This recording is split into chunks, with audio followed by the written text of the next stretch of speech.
بسم اللہ الرحمن الرحیم یا ایہا الذین آمنوا کتب علیکم الصیام کما کتب علی الذین من قبلکم لعلکم تتقون۔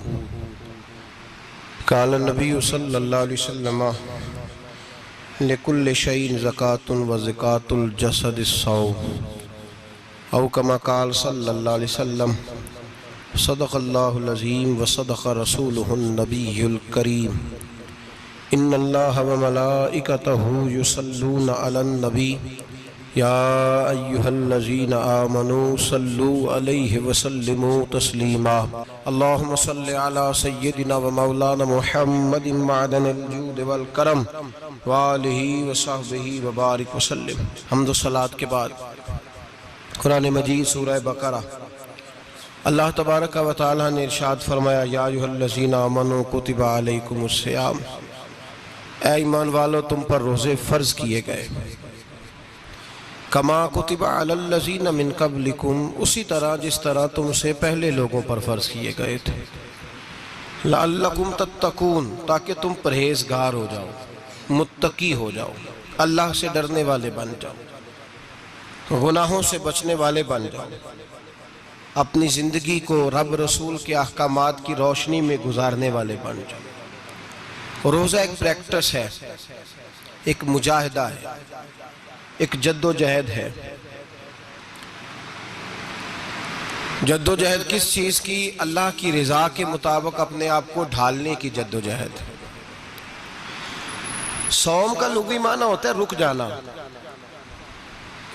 حلال رزق سامنے پڑا ہے، حلال مشروب سامنے پڑا ہے،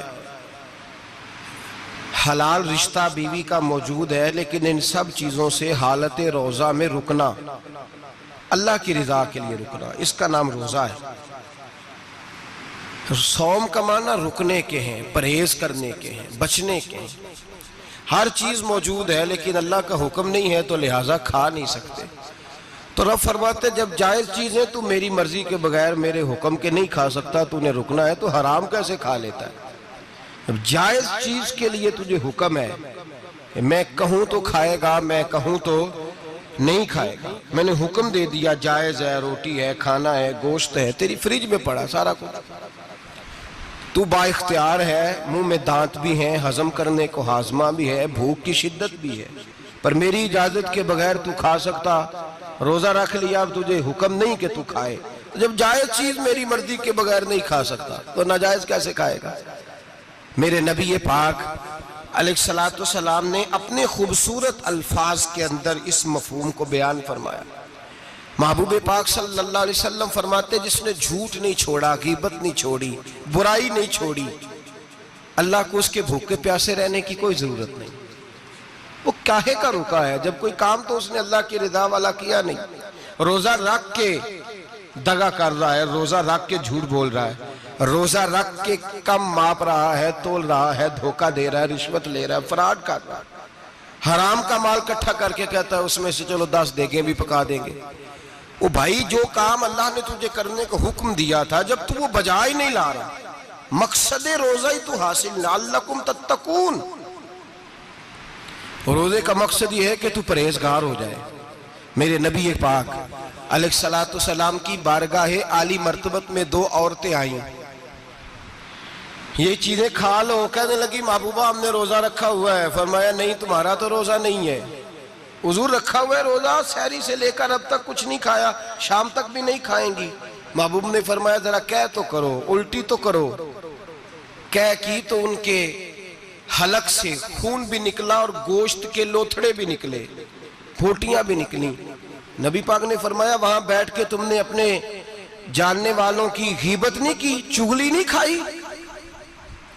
خاموش ہو گئیں، گردنیں جھک گئیں۔ نبی پاک نے فرمایا تم نے قرآن نہیں پڑھا کہ جو اپنے بھائی کی غیبت کرتا ہے وہ مردہ بھائی کا گوشت کھاتا ہے؟ تو گوشت کھا کے بھی تمہارا روزہ رہ گیا ہے۔ کس طرح کا روزہ ہے کہ صاحب روزہ رکھ کے نہ رکھنے والوں پہ تنقید کر رہے ہیں؟ تراویحاں پڑھ کے نکلے ہیں تو کہتے ہیں میں اکیلا ہی نیک ہوں، باقی تو محلے میں کوئی پڑھتا ہی نہیں۔ یہ کیسا تیرا روزہ ہے کہ تو روزہ رکھ کے تو اس کے مقصد کو نہیں سمجھا؟ لعلکم تتقون، روزہ دار تو وہ ہے کہ روزہ رکھا ہوا ہے، کھانے بھی سے رکا ہے، پینے سے بھی رکا ہے، عمل زوجیہ سے بھی رکا ہے، پھر وہ جھوٹ سے بھی رکے، غیبت سے بھی رکے، بدنگاہی سے بھی رکے، حرام خواری سے بھی رکے ساری چیزوں سے۔ یہ بتلائیے کہ روزے کی حالت میں اپنی بیوی کے پاس جانا منع ہے تو غیر محرم کو دیکھنا جائز ہے؟ ہمارے ٹی وی پہ میں نے پہلے بھی کہا تھا کہ ہم ٹھیکیدار اور ذمہ دار نہیں ہیں مذہب کے۔ یہاں ہمارے آنے سے پہلے بھی کوئی بیٹھا تھا، ہم مریں گے تو یہاں ہم سے بڑے بڑے نیک لوگ بیٹھیں گے، کوئی بندہ ذمہ دار نہیں ہے۔ بڑے بڑے کج کلا، صاحب جبہ و دستار، بڑے بڑے صاحب بصیرت، آئمہ، فقہاء، علماء، زعماء، نقبہ، صوفیاء، اولیاء، غوث، کتب، ابدال، اوتاد، کتب الاقطاب، جانے کون کون آئے، علماء آئے، مفسرین آئے، محدثین آئے، گزر گئے۔ ہم تو خاک نشین لوگ ہیں، تھوڑا کام کرنے والے، تھوڑی صلاحیت رکھنے والے۔ لیکن بھائی اگر کرتے ہیں تو ایک کام کرتے ہیں، ساتھ دوسرا نہیں کرتے۔ یہ کس طرح کا دین سکھانے لوگ نکلے کہ شوال سے لے کر شعبان تک گانا سنایا جائے گا، شعبان سے لے کر شوال تک ناچ گانا کیا جائے گا، شوال سے لے کر شعبان تک دھما چوکڑی ہوگی، رمضان آئے گا تو حدیثیں سنائی جائیں گی، رمضان آئے گا تو لوگوں کو قرآن پڑھ کے سنایا جائے گا۔ یہ مذہب بانج نہیں ہے کہ گویے مذہب سکھائیں گے، ایکٹر مذہب سکھائیں گے۔ یہ مذہب بانج نہیں ہے کہ ایک گلاس کے اندر پہلے شراب پی لو، پھر اسی گلاس میں رمضان آئے تو شہد بانٹنا شروع کر دو۔ یہ بانج نہیں، یہ میرے رسول اللہ کا مذہب ہے۔ اگر تمہیں شوق ہے دین سیکھنے سکھانے کا، یکم رمضان کو توبہ کرو اور کہو کہ ہم ٹی وی پہ بیٹھ کے حدیثیں سنائیں گے تو سارا سال سنائیں گے، اور جس زبان سے حدیث نکلے گی پھر اس سے کبھی گندا گانا نہیں نکلے گا، پھر کبھی ناچ گانا نہیں ہوگا۔ یہ کون سا مذہب ہے جو بیویاں سکھا رہی ہیں؟ یہ کون سا دین ہے جو عورتیں سکھا رہی ہیں؟ میرے رسول پاک صلی اللہ تعالیٰ علیہ وآلہ وسلم کا وہ مذہب ہے کہ میرے اعلیٰ حضرت فاضل بریلوی رحمت اللہ علیہ نے فرمایا، مرد کے لیے جائز نہیں کہ وہ عورت کی زبان سے میلاد بھی سنے، نعت بھی سنے۔ مرد کے لیے جائز نہیں، مرد کو مرد سکھائے گا، عورت سکھائے گی تو عورتوں کو سکھائے گی۔ بے شک آپ سویرے فتویٰ دیجئے کہ چھوٹی سی مسجد میں بیٹھ کے، چھوٹے سے کونے میں بیٹھ کے چھوٹا سا مولوی، اور وہاں تو اتنے بڑے مفتی ٹی وی پہ بیٹھے ہوئے، وہ غلط ہے تو صحیح یہ کیسے ہو گئے؟ سنو، میرے نبی پاک علیہ السلام کے مذہب کا حسن یہ ہے کہ اسلام کہتا ہے ایک نظر بی بی کو دیکھا کسی نے غلطی سے تو معافی ہو جائے گی، دوسری نظر شہوت سے دیکھا تو حرام ہے اس کے لیے، وہ پاکستان کا مولوی ہو یا سعودی عرب کا شاہ ہو، کسی کے لیے عورتوں کے بیچ پھرنا اٹھنا بیٹھنا جائز ہے۔ میرے نبی پاک صلی اللہ تعالیٰ علیہ وسلم نے فرمایا ہے میں عورتوں سے مصافحہ کرنے نہیں آیا، اور میرے نبی پاک صلی اللہ علیہ وسلم نے فرمایا ہے، حضور فرماتے لیکن نا کتا بالکل ناپاک نہیں ہوتا، کتے کا تھوک ناپاک ہوتا ہے، یا کتا گیلا ہو جائے تو ناپاک ہوتا ہے، لیکن خنزیر سارا ناپاک ہوتا ہے، کل ناپاک ہے خنزیر۔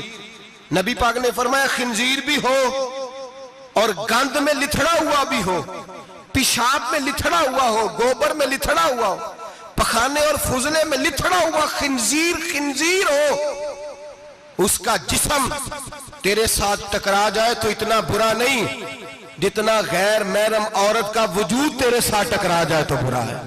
اس حد تک میرے نبی پاک صلی اللہ علیہ وسلم اور گنبد کے معاملے میں فتویٰ دینے والے، یا رسول اللہ کہنے پر کفر کا فتویٰ دینے والے اور بڑی بڑی باتیں کرنے والے خاموش کیوں ہو گئے؟ یا ایھا الذین آمنوا لا تتخذوا اليہود والنصارى اولیاء، رب فرماتا ہے یہودیوں اور عیسائیوں کو دوست نہ بناؤ، یہ تمہارے دوست ہو سکتے، یہ تمہارے سجن ہو سکتے؟ جب عرش کا مالک کہہ رہا ہے سجن نہیں ہو سکتے تو دوستی کی بات کیسے بڑھا رہا ہے؟ یا رسول اللہ ہمارے سجن کون ہو سکتے ہیں؟ فرمایا تمہارا دوست وہ ہو سکتا ہے جو محمد عربی کا غلامی کرنے والا ہو، جو رسول اللہ کی نوکری کرنا ہو دوست ہوگا۔ دوسرا دوست ہو سکتا؟ کوئی ایکٹر مذہب نہیں سکھائے گا، کوئی گویہ مذہب نہیں سکھائے گا۔ حضرت جناب سیدنا جنید بغدادی، بغداد کے پیر سے کسی نے پوچھا تھا آج سے 1100-1200 سال پہلے، وہ تو زمانہ ویسے نیکی اور پرہیزگاری کا تھا، کہا بابا جی مرد اور عورت نیک ہو، بغیر پردے کے، بغیر حجاب کے، بغیر دیوار کے بیٹھ کر ایک دوسرے کو دین سکھا سکتے ہیں؟ حضرت صاحب بتائیے، مرد اور عورت نیک ہو تو بغیر پردے اور حجاب کے ایک دوسرے کو دین سکھا سکتے ہیں؟ تو حضرت جنید بغدادی فرمانے لگے، سکھانے والا حسن بصری ہو اور سیکھنے والی رابعہ بصری ہو تو پھر بھی بغیر پردے کے بیٹھنے کی اجازت نہیں۔ تو مفتی صاحب کو اجازت کس نے دی؟ مولانا صاحب کو اجازت کس نے دی؟ بڑا وہ نہیں ہوتا جو ٹی وی پہ زیادہ آتا ہے، بڑا وہ ہوتا ہے جو رسول اللہ کے دین پہ عمل زیادہ کرتا ہے۔ حضرت عبداللہ ابن مسعود رضی اللہ تعالیٰ عنہ فرماتے، زیادہ باتیں کرنے والا عالم نہیں ہوتا۔ حضور پھر عالم کون ہوتا ہے؟ فرمایا پڑھو قرآن، انما یخشی اللہ من عبادہ العلماء۔ فرمایا بڑا عالم وہ ہوتا ہے جو اللہ سے زیادہ ڈرتا ہے، اس لیے کہ رب فرماتا ہے میرے بندوں میں سے جو عالم وہ ہیں جو اللہ سے زیادہ ڈرتے ہیں، خوف رکھتے ہیں۔ تو میرے بھائی رمضان المبارک میں بچنا ہے، پرہیز کا وقت ہے، تو کوئی شخص بھی کوئی شو نہ دیکھے، میری منت ہے آپ حضرات، کوئی شو نہ دیکھے۔ عورت کا تو پردہ ہے، تو ہمیں تو تماشے پہ لگا دیا گیا، عجیب قسم کے ایکٹر آ گئے اور وہ مذہب سکھا رہے ہیں۔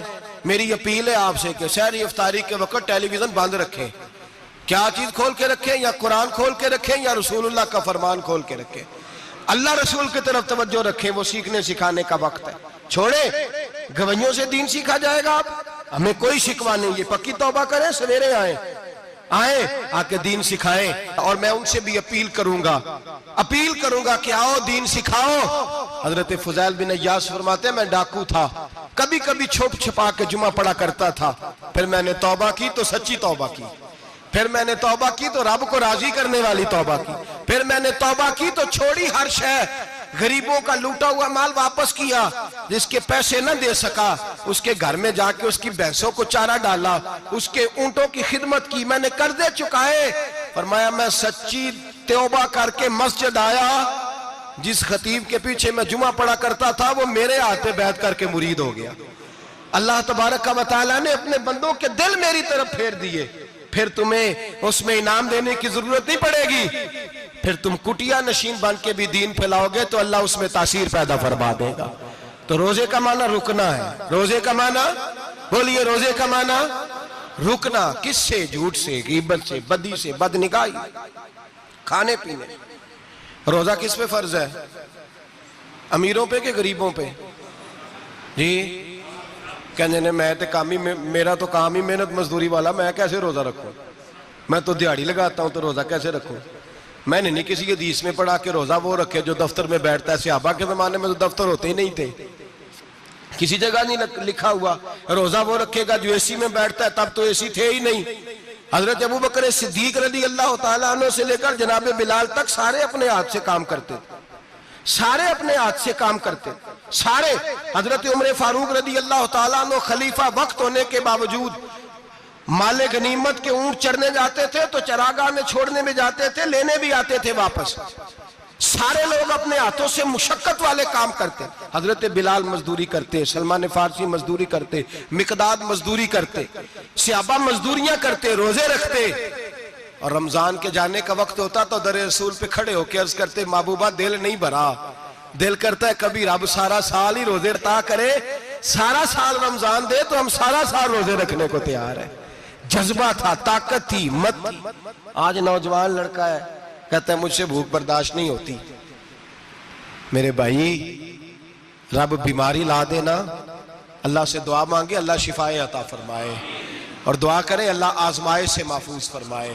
آپ یقین کریں میں نے لوگوں کو دیکھا ہے حلق سے قطرہ نہیں اترتا، خوراک کی نالی لگی ہوئی ہے، اعلیٰ غذائیں پکی ہوئی پڑی ہیں، عرش کا مالک کہتا ہے میں تیرے حلق سے گزرنے نہیں دوں گا، قانون بن گیا۔ میں نے دیکھا ہے ڈرپ پہ لوگ زندہ ہیں، بوتل لگی ہوئی ہے گلوکوز کی، گزارا چل رہا، اعلیٰ غذائیں پڑی ہیں، لاکھوں روپیہ تجوری میں پڑا ہے۔ مالک کہتا ہے تو نہیں کھا سکتا، تو وہ کھانے نہیں دیتا، نہیں کھانے دیتا۔ ایک شخص یورپ کے علاقے کا، میں کسی کالم نویس کا پڑھ رہا تھا، وہ کہتا ہے میری خربوں میں جائیداد ہے لیکن میرے معدے میں ایسی تکلیف ہے کہ میں آٹے کو چھان کر جو اوپر سے بورا نکلتا ہے صرف وہ کھا سکتا ہوں، اس کے علاوہ میں کائنات کی کوئی نعمت کھا نہیں سکتا۔ اور میرے بھائی وہ جب چاہے تو بڑے بڑے کھانے کھانے سے تجھے روک دے، تیرے دانت چبانے کے قابل نہ رہے، زبان نگلنے کے قابل نہ رہے، معدہ تیرا